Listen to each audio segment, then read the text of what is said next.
Assalamu alaikum dear students, myself Dr. Zahid Nazir.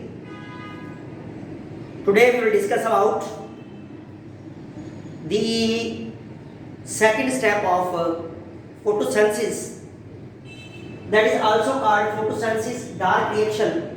It is also called as, this is also called as the dark reaction. This phase also called dark reaction because the light does not use in this process. Either it will runs in the presence of light, either in absence of light.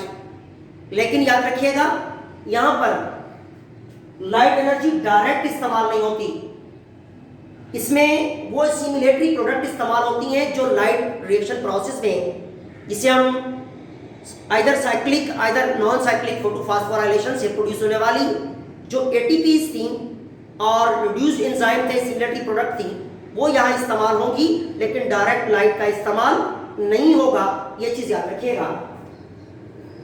अब इस dark reaction cycle को जो सबसे पहले discover किया था, discovered by the 3 scientists. The number 1 Kelvin, then Benson,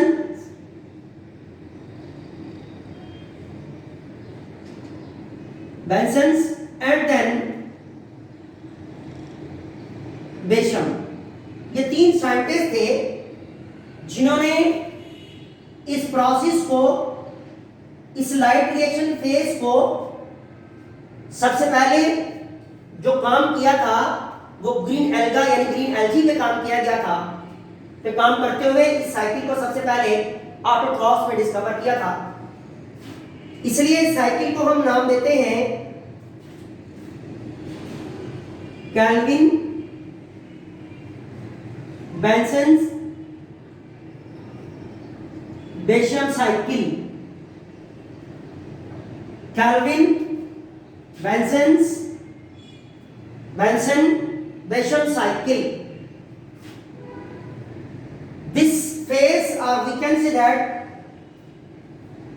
this process also called as biosynthesis. याद रखिएगा, इसे बायोसिंथेसिस फेज इसलिए कहा जाता है कि during this phase organic molecule, हमारे पास ग्लूकोज की सेंथेसाइजेशन की प्रोसेस होता है, जो ऑर्गेनिक मॉलिक्यूल हैं वो सेंथेसाइज होते हैं, इसलिए इसे बायोसिंथेसिस फेज का नाम भी दिया जाता है। तो याद रखिएगा, in case of this cycle having 3 major phases, or we can say that major reactions. Number 1, the carboxylation.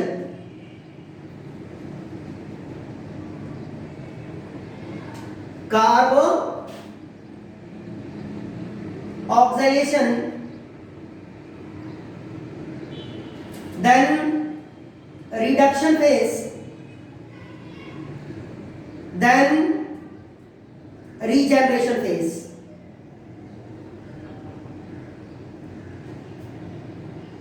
तो सबसे पहले जो फेज है वो कौन सी है? कार्बोक्सिलेशन फेज, यानी fixation of carbon dioxide.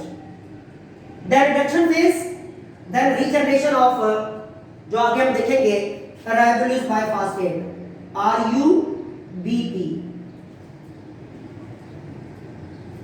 First we will discuss about the first phase or first reaction, that is carboxylation. During this phase, here we use ribulose biphosphate. How many molecules? The 3 molecules. 3 molecules of ribulose biphosphate, which is itself 5 carbon compound. जब ये राइबोलोज biphosphate pickup करेगा the 3 molecules of CO2. How many molecules? 3 CO2. 3 molecules of CO2 in presence of enzyme and enzyme called Ribisco. Ribisco. That is also called Ribisco carboxylase or oxygenase. Here will be Ribisco carboxylase enzyme इस्तेमाल होगा. तो हमारे पास जब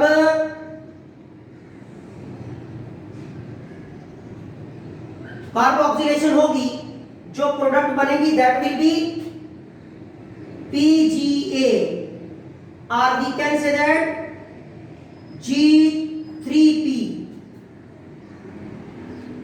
How many molecules? There will be 6 molecules. 6 molecules of PGA, that is also called as phosphoglycerate molecules. 3 phosphoglycerate के 6 molecules बने हैं जो के how many carbon? There will be 3 carbons. This process called as carboxylation. Then in the next step there will be यहां पर हमारे पास ATP का इस्तेमाल होगा फास्फोराइलेशन. जब ATP इस्तेमाल होगी how many molecules of ATP? The 6 molecule of ATP will be into 6 molecule of ADP. तो हमारे पास जो प्रोडक्ट बनेगी that will be 1,3-biphosphoglycerate, also called glyceric acid. 1,3-biphosphoglyceric acid भी लिख सकते हैं या यहाँ पर 3-phosphoglyceric acid भी लिखा जाता है या glycerate भी लिखते हैं. It is same thing. Then there will be next step.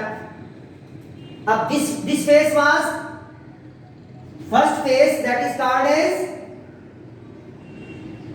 carboxylation, first phase.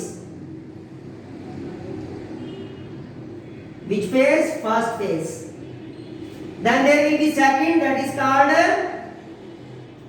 a reduction phase. यहां पर रिड्यूस हो रही है NADPH प्लस H प्लस, इसलिए इसे कहते हैं reduction phase, that is second one phase. अब यहां पर क्या होगा कि जब 6 molecule of NADPH plus H will be reduced into 6 molecule of NADP plus and 6 atomic phosphate will be released. तो हमारे पास जो प्रोडक्ट बनेगी that will be PGAL. How many molecules? 6 molecules. Here will be also 6 molecules. 6 molecule. There also 6 molecule. It is also 3 carbon. It is also the 3 carbon. तो हमारे पास क्या बना? 3 carbon जो है वो कंपाउंड बना PGL के 6 मॉलिक्यूल्स. अब इसमें से एक मॉलिक्यूल PGAL का सेपरेट हो जाएगा और ये जाएगा into for glucose synthesis, for what synthesis, for synthesis of glucose. और ये जो जिसे हम पीजीएल कहते हैं, it is also called as glyceraldehyde three phosphate. Okay, एक मॉलिक्यूल सेपरेट हो गया, ग्लूकोज सेल्सियस में चला गया, बाकी बचे 5 मॉलिक्यूल्स किसके, PGAL के। कितने मॉलिक्यूल्स, 5 मॉलिक्यूल्स ऑफ PGAL। ये कहां जाएंगे, ये जाएंगे थर्ड फेज में, जिसे हम कहते हैं रीजनरेशन। यहां क्या होगी, रीजनरेशन ऑफ, थर्ड फेज है, यहां पर होगी रीजनरेशन ऑफ राइबोलोज बाइफॉस्फेट। अब इसमें फर्स्ट क्या होगा, release of 2 atomic phosphate release हो जाएंगे। This is also 3 carbon compound and it will be converted into the ribulose 5-phosphate, also called as monophosphate. Then there will be also the use of ATP, means phosphorylation। 3 molecule इस्तेमाल होंगे और 3 ATP बनेगी 3 ATP के इस्तेमाल से, और जो product बनेगी वो बन जाएगी बाइफॉस्फेट, यानी 3 molecules of राइबोलोज, 3 molecules of ribulose biphosphate. राइबोलोज monophosphate से क्या बना, जो 3 मॉलिक्यूल यहां बने थे किसके, राइबोलोज मोनोफॉस्फेट के, ये कन्वर्ट हो गए 3 मॉलिक्यूल्स किसमें, राइबोलोज बाइफॉस्फेट में, जब 3 एटीपी का इस्तेमाल हुआ। तो याद रखिएगा, इसमें 3 फेसिस हमने देखी, carboxylation, then reduction, then regeneration. 3 phases या 3 बड़े रिएक्शन स्टेप्स इन्वॉल्व हो रहे हैं। और एक चीज याद रखिएगा कि in the normal cases, in case of plants, in case of photosynthetic plants or photosynthesis, photosynthetic living beings, green algae as well as plants, एक राइबोलोज बाइफॉस्फेट एक ऑक्सीजन गैस मॉलिक्यूल को पिकअप करेगा। इसलिए याद रखिएगा, for synthesis of 1 glucose molecule, for synthesis of 1 glucose molecule,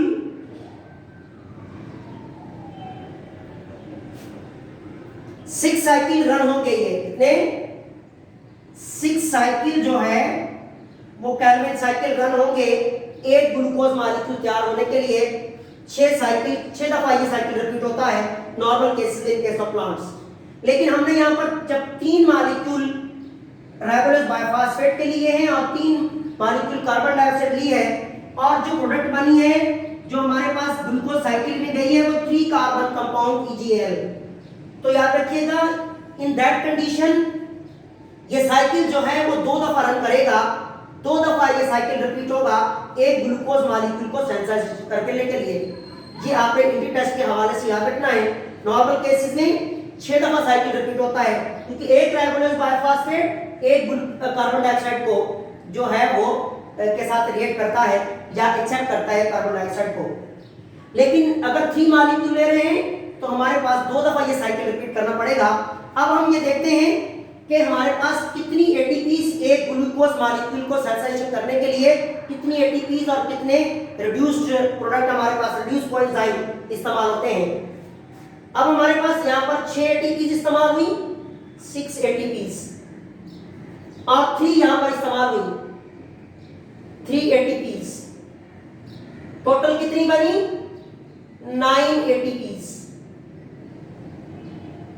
और यहां पर 6 NADPH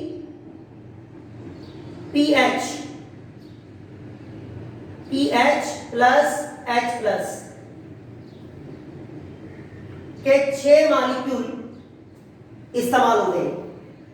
लेकिन एक साइकिल में जब 3 कार्बन लिए थे तो एक साइकिल में इतने ATPs यूज हुए 9 और 6 NADPH प्लस H प्लस इस्तेमाल हुए। अब 2 साइकिल रन करने पड़ेंगे, इसलिए 9 multiply by 2 is equal to 12 ATPs इन 2 साइकिल में इस्तेमाल होंगी और सॉरी कितने 18 ATPs इस्तेमाल होंगी और 6 मल्टीप्लाई बाय 2 यानी कि 12 NADPH प्लस इस्तेमाल होंगे, जिसे हम रिड्यूस कोएंजाइम कहते हैं, रिड्यूस सिमिलरिटी प्रोडक्ट कहते हैं। तो 9 ATPs total for these 2 cycles के लिए और एक ग्लूकोज मॉलिक्यूल सेंसेशन होगी तो 18 ATPs और 12 जो है NADPH प्लस H प्लस इस्तेमाल होगा। ये आपने एंट्री टेस्ट के हवाले से मोस्ट इंपॉर्टेंट पॉइंट है, आपको याद रखना है।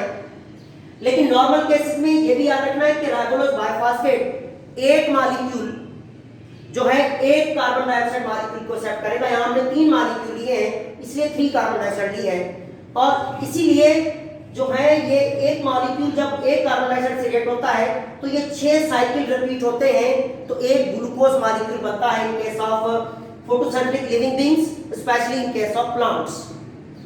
So this was brief about this cycle.